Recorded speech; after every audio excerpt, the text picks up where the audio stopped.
Imaginez un champ de bataille où les soldats ne sont plus seuls à affronter les balles et les obus.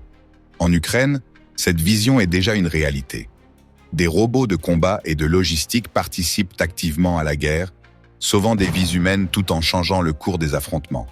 Ces machines ne sont plus de la science-fiction, elles sont devenues une arme décisive face à l'armée russe.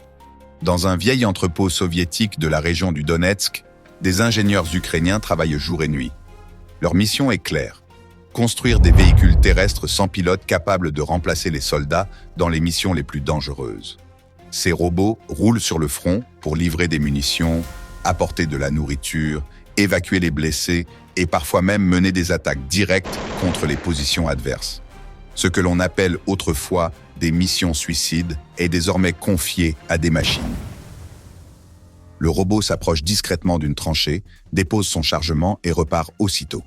Résultat, aucun soldat n'est exposé au feu ennemi. Ni celui qui attend dans la tranchée, ni l'opérateur qui pilote l'appareil à distance. Cette innovation a un impact énorme. Selon des experts militaires, jusqu'à 80% des pertes russes proviennent aujourd'hui de l'usage massif de drones et de systèmes automatisés. L'armée ukrainienne est en train de réinventer la guerre moderne. Et ce n'est qu'un début. L'été dernier, la 28e brigade mécanisée a dévoilé le tout premier système de défense aérienne entièrement robotisé. Des tourelles télécommandées capables d'abattre des drones ennemis à basse altitude, rendant l'espace aérien encore plus difficile d'accès pour les Russes. Mais le plus impressionnant reste l'évolution vers des assauts robotisés. Désormais, certaines frappes sont menées uniquement par des machines, qui se déplacent sur le terrain pour cibler les positions adverses.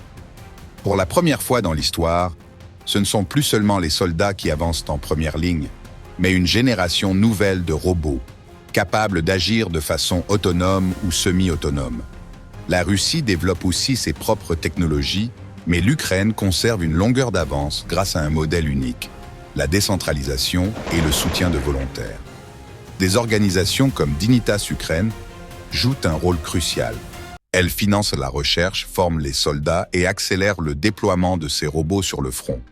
Leur objectif est clair: créer un véritable bouclier technologique pour protéger les combattants et donner à l'Ukraine un avantage décisif. Ces innovations ne sont pas anodines. Elles permettent de compenser le manque de ressources humaines, de réduire drastiquement les pertes humaines et de transformer chaque unité en force augmentée par la technologie. Dans ce contexte, chaque robot envoyé au combat représente une vie de soldat épargnée. Si vous trouvez que ce courage et cette ingéniosité méritent d'être connus dans le monde entier, pensez à vous abonner à la chaîne dès maintenant.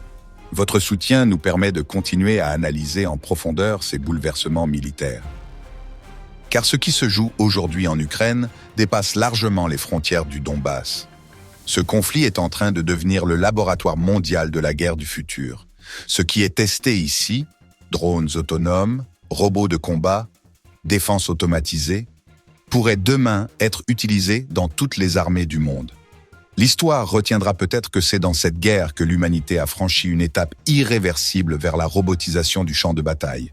Une chose est certaine, ces machines, nées de la nécessité et du génie des ingénieurs ukrainiens, redéfinissent déjà les règles du jeu. Et la question n'est plus de savoir si elles seront utilisées ailleurs, mais seulement quand. Alors, si vous voulez suivre avec nous cette évolution spectaculaire et comprendre comment la technologie transforme la guerre, abonnez-vous et activez la cloche pour ne rien manquer. L'ère des robots soldats a déjà commencé.